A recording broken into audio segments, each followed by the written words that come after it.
Madison, Wisconsin's fastest growing city. It's hard to imagine, but at one point, all of this was covered with just prairie, marsh, and oak openings.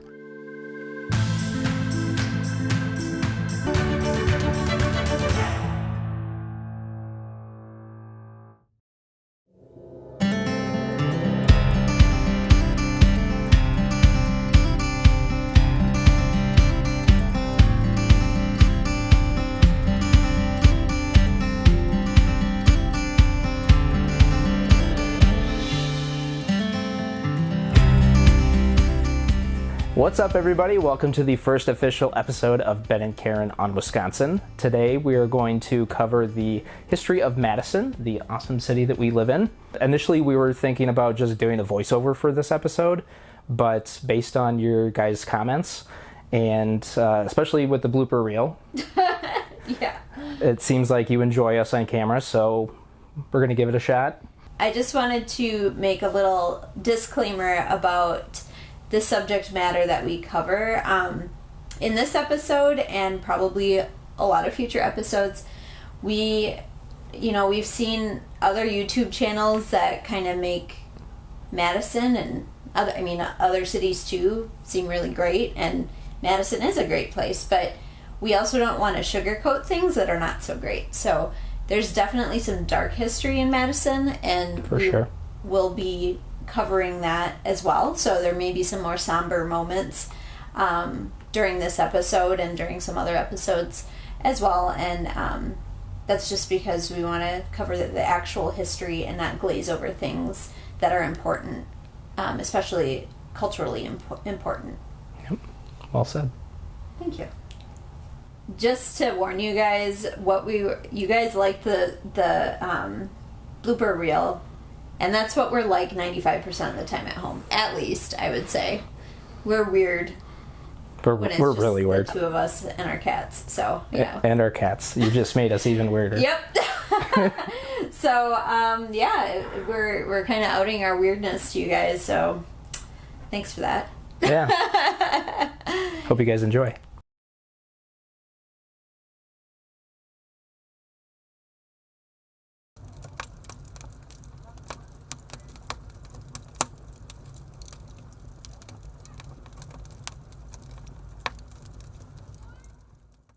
Before Europeans, humans inhabited the area in and around what would become Madison for about 12,000 years.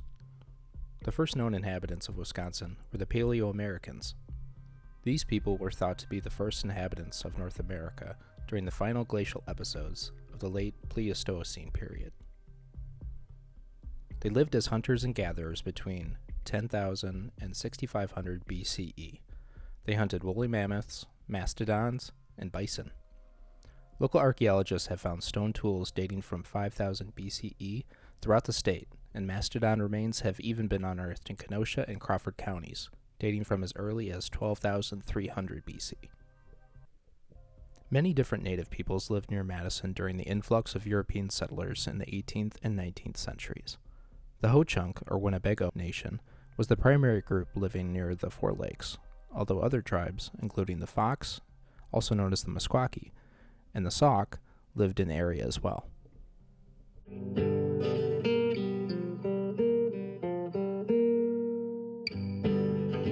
Fast forward to 1827, where Ebenezer Brigham, one of the first permanent white settlers in present-day Dane County, first embarked to the Wisconsin Territory with an ox team. At that time, there was a great immigration to the southwestern part of the state to work in the lead mines. Wait a second. Can we look at that map again? Alright, how many taverns are there? 1, 2, 3, 4, 5. Okay, when was this again, Ben? I mean, it was before Wisconsin was a state, but Wisconsin's Wisconsin. What were we talking about? Oh yeah, miners. In 1828, Ebenezer moved on to Blue Mounds, the most advanced outpost in the mines at that time. In May of 1829, he and several companions took a trip north to Fort Winnebago, to what is present-day Portage, Wisconsin, to determine if food could be supplied at this point rather than from further south. Upon setting camp overnight on what is now the grounds of the Wisconsin Capitol, Ebenezer predicted that a village would be built there, and probably the future capital of the territory.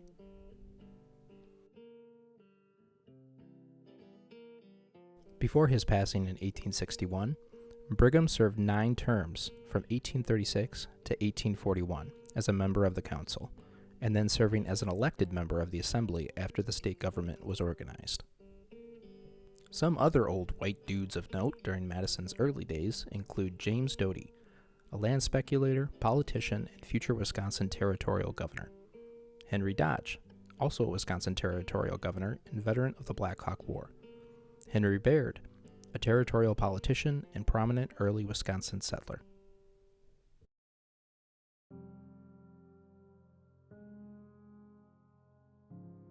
Let's be honest. The, quote, founding of Madison was nothing less of a take-by-force operation that led to many deaths and pushed Native communities north and even as far as west of the Mississippi River until the area was cleared for permanent settlement. In the eyes of the white settlers, it was manifest destiny that they move westward. These savages, as they were described, were being encroached upon from the very beginning, only trying to protect what had rightfully been theirs for years before white settlers had come along. Settlers thoroughly vanquished every community in the area and imposed their will and ideas of what society should look like upon these people. Honestly, I feel bad calling them settlers. The way they did what they did, they were pillagers. Feuds over crossing land boundaries eventually led to battles resulting in many fatalities and heightening tensions. It must be remembered that these were very turbulent times, as the Indian Removal Act was passed in 1830, leading to the expulsion of tens of thousands of Native Americans from their land into the West. This tactic was used widely throughout the 1830s and eventually led to the event known as the Trail of Tears. The Indian Removal Act was and has been the most controversial aspect of Andrew Jackson's presidency. Yes, Andrew Jackson, the dude on the $20 bill. Pretty gross, right? By the end of Jackson's 2 terms, his administration had negotiated almost 70 removal treaties. These led to the relocation of nearly 50,000 Eastern Native Americans to the, quote, Indian Territory, what later became Eastern Oklahoma. Much of my research and the following quote were taken from A History of Madison, the capital of Wisconsin, which has compiled many first and second-hand accounts during this time and put them on paper. In 1832, one such feud occurred where 3 men were killed by several Native Americans near Blue Mounds. Now, I want to put out a warning for what I'm about to read is pretty graphic. After the 3 men were killed, a scouting party of 14 men was sent out by Colonel Henry Dodge. The pursuit continued north until they arrived near the 4 lakes, what would become Madison, and proceeded to the main body about 2 miles, who crossed the Catfish, now the Yahara River, to where Williamson Street now stands. Quote, an Indian was seen coming up from the water's edge, who seated himself upon the bank, apparently indifferent to his fate. In a moment after, his body was pierced with bullets, one of which passed in at the temple and out the back part of his head. On examination, it was found that he was sitting upon a newly made grave, probably that of his wife. For months and years after, dispersion continued and would eventually lead to the land of 4 lakes being ceded to the white settlers to establish what would become the territorial capital. That's heavy. That is really Super heavy. I mean, even though I did the research and compiled most of this video, that still, just tears me apart inside. If you would like to support these nonprofits that help Indigenous people tell their stories, the links are in the description below.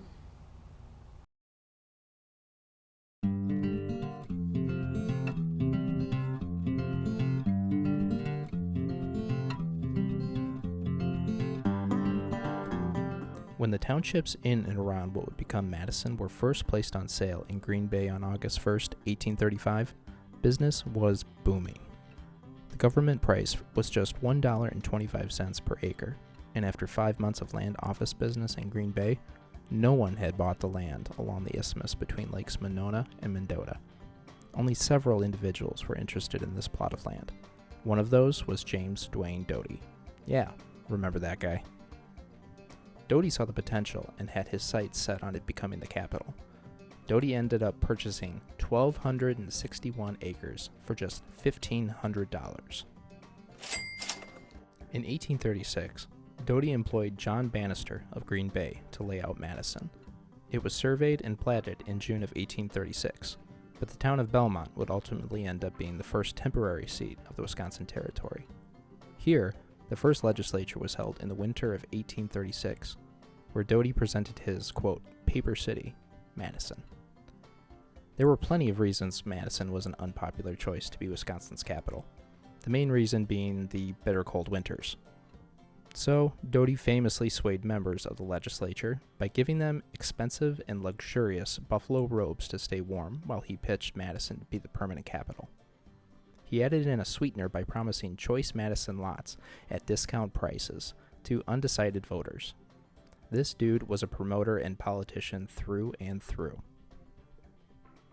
A total of 19 cities vied for the capital of Wisconsin, and after much debate, Madison was chosen as the permanent capital, with Burlington, Iowa selected as the site of a second temporary location until 1839. I just want to stop real quick and talk about James Doty. I don't want you to think that he was like amazing.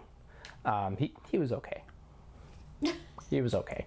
And I mean, a lot of people didn't like him back then either. He was actually pretty fierce political rival of Henry Dodge. Even like 70 years later, I read that John Nolan, who we'll probably talk about him in a separate video, but he was a really famous city planner that helped make Madison kind of like what it looks like today. And obviously, John Nolan Drive is named after him. He definitely criticized Doty for his plan, for his first plat of what Madison was supposed to look like, because apparently his plan had a railroad going down what is now East Washington Avenue, all the way up to the Capitol. I can't imagine a railroad going down that all the way to the Capitol. So, yeah. I'm glad he didn't do that. Also, he bribed people with fur coats. Right? Oh my God, that's definitely politician type stuff. Yeah. The first state capitol building was started in the summer of 1837 under the supervision of James Doty, John F. O'Neill, and A.A. Byrd. The building was to be completed by September of 1839 and would cost roughly $40,000. You do the math on what that would cost today. However, complications delayed the building's completion until 1848, and the cost rose to over $60,000. Madison would go through several capitol buildings throughout the next half-century, of which more in-depth history of this will be covered in its own video, so stay tuned. From 1846 to 1847, the population of Madison had steadily grown from 626 to 1,159. When Wisconsin officially became a state in 1848, Madison remained the capital, and the following year it became the site of the University of Wisconsin. The State Historical Society was organized on January 30th, 1849, and has since been the home of some incredible pieces of Wisconsin and Madison history.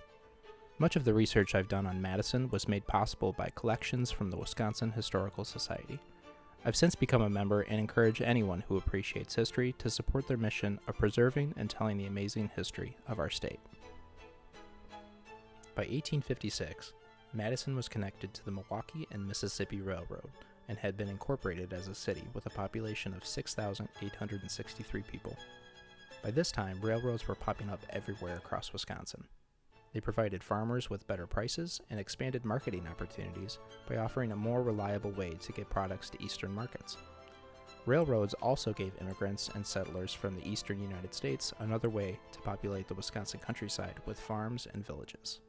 Things were looking pretty great for the future of Madison and surrounding towns, thanks to the railroad. However, this progress was about to veer off the tracks.